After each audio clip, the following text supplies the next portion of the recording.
Good evening, distinguished faculty, staff, student leaders, and guests. I am honored to be addressing you with my non-COPA counterpart at this year's Outstanding Student Awards. We come before you today to give you an update from the students' perspective of the 2020 project. It's the university's newest initiative to determine what a Point Park graduate will look like in the year 2020.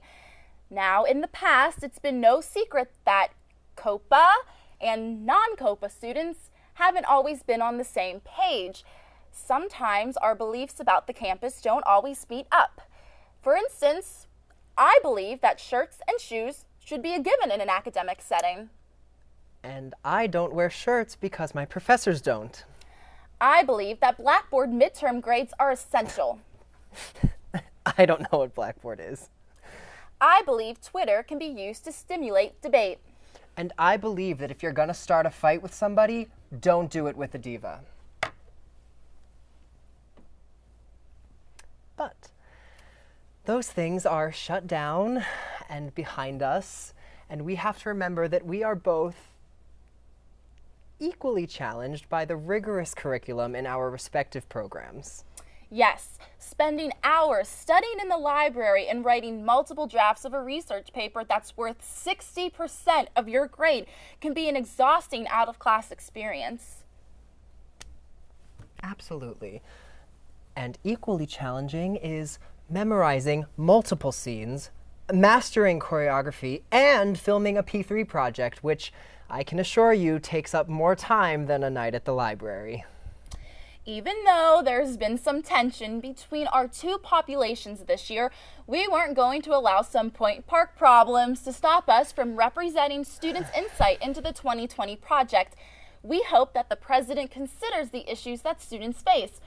Things like whether we require basic computer literacy in a technology-driven culture, or how about how the curriculum will affect the job placement of future generations of students. Yes.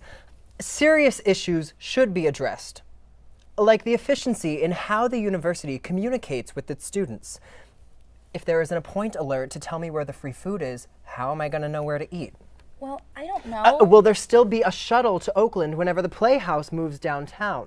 I'm not quite sure that Dr. Hennigan will be responsible. And while we're on it, something that afflicts us all, in a thriving, urban campus like ours, we need improved elevators because they constantly stall on our way to class. The least that could be done is to balance the acoustics as to accommodate a proper warm-up before class. Acoustics in the elevator? How are graduates going to compete in a global market if we don't immerse them in such cultures? Will the rising cost of education devalue our diplomas? Does our core curriculum emphasize skills that employers value from college graduates?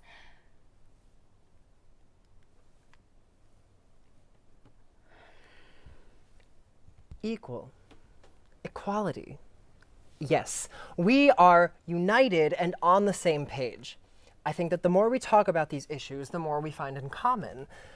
One thing that we haven't addressed, and something that I know is on all of our minds, Project 2020. The musical. Will it be performed at the new downtown Playhouse? Will alumni be considered for parts? And is anyone really fit to play the part of Dr. Hennigan but me? Think about it, Point Park. We are talking about the next generation here. In conclusion, Dr. Hennigan, we thank you for your time and listening to our concerns.